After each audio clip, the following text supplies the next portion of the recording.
édition consacrée aux loisirs aujourd'hui avec d'abord à Cannes ces ateliers destinés aux artistes en herbe. Dans les Alpes de Haute-Provence, une colonie de vacances made in USA qui propose une immersion totale dans la culture américaine. Mais d'abord direction la Picardie où une association permet aux familles les plus modestes de partir en vacances à la découverte du patrimoine régional. Oh oui, ça va bien dormir. Dernière journée d'un séjour de 15 jours pour ces familles à revenus modestes venues de Paris ou de la Côte d'Or. Et sans ce dispositif, vous seriez parti en vacances? Non, pas du tout. Non. Donc c'est une chance. C'est totalement une chance, oui. Tu es heureuse d'être partie? Ça change du quotidien? Oui, ça montre d'autres environnements, d'autres paysages. C'est pas la même chose. Le château de Chantilly, la mer de Sable à Ermenonville, le Marais d'Isle à Saint-Quentin et aujourd'hui le zoo d'Amiens. 15 jours en Picardie, émaillés par des sorties découvertes, une vraie bouffée d'oxygène pour tous. J'étais à Paris, tout le temps je voyais les mêmes choses. Quand je suis arrivée ici, j'ai découvert beaucoup de choses et je vais m'en souvenir. Et tu as vraiment le sentiment d'être partie en vacances, loin de tout? Oui, même si c'est pas loin, mais au moins j'ai découvert des choses. J'ai l'impression comme si je suis partie très très loin. Vacances Famille fédère 9 associations régionales. Leur mission, assurer un droit aux vacances aux plus modestes, sans emploi ou bénéficiaires du RSA. Il faut noter quand même la présence majoritaire de mères de familles monoparentales. Oui, c'est ce qui caractérise le public de l'association, même au niveau national. On a souvent des familles monoparentales avec à peu près en moyenne 3 enfants. Un dispositif financé en partie par les bons CAF. L'adhésion à l'association est obligatoire et une participation indexée sur le coefficient familial est demandée à chacun. Autre façon de passer agréablement son été, la découverte de l'art. À Cannes, le musée de la Castres propose pendant les vacances des ateliers destinés aux enfants qui de l'observation passent ensuite à la pratique. Et ça, c'est l'Océanie. C'est un voyage dans le Pacifique que ces jeunes ont été conviés. Voyage à travers les objets présentés au musée de la Castres. Certains, comme ce mannequin funéraire, représentants d'un ancien chef de tribu de l'île de Vanuatu, ont beaucoup impressionné les enfants. C'est un objet d'art qu'on a mis dans notre musée, mais en même temps, c'est quelqu'un, les enfants. J'ai appris que le bonhomme là-bas, il était très rare.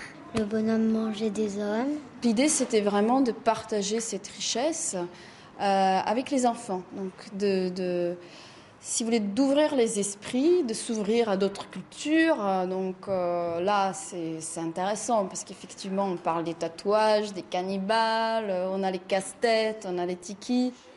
Invités ensuite à choisir un objet, puis à laisser courir leur imagination, les enfants se sont essayés au dessin, une activité qui les passionne déjà.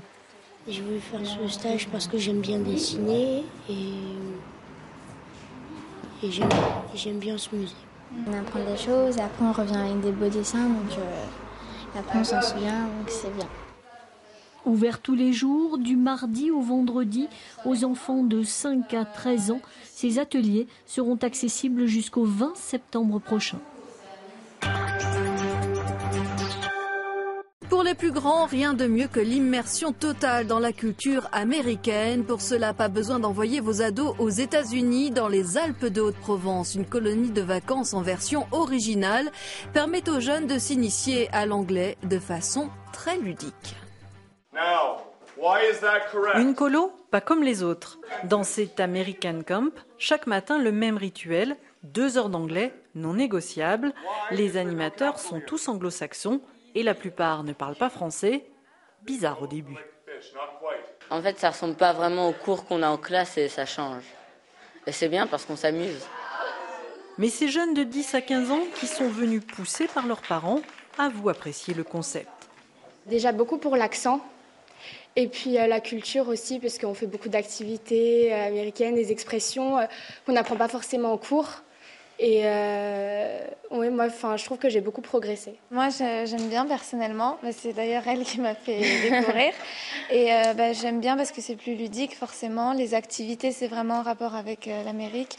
Et c'est vrai que du coup, comme c'est des Américains, l'accent est beaucoup mieux. Il faut dire que toutes les animations se font dans la bonne humeur, le côté ludique est mis en avant. Apprendre en chantant, pourquoi pas? Le pari semble réussi.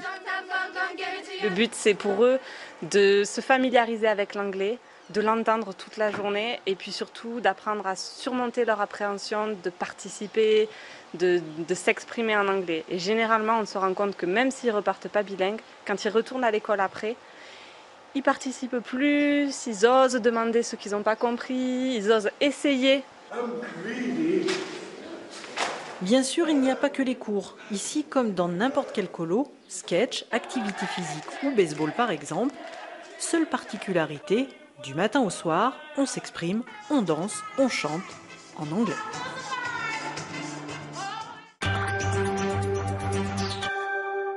Allez, je pousse le boudin, je fais la passe.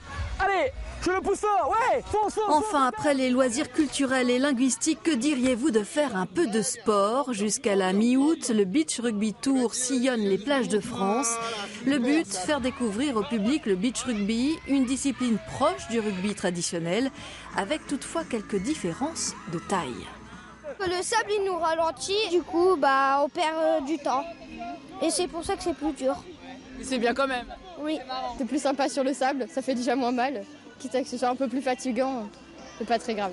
Et le beach rugby a son championnat de France officiel. La finale aura lieu lors de la dernière étape de la tournée promotionnelle, le 16 août, au Canet en Roussillon.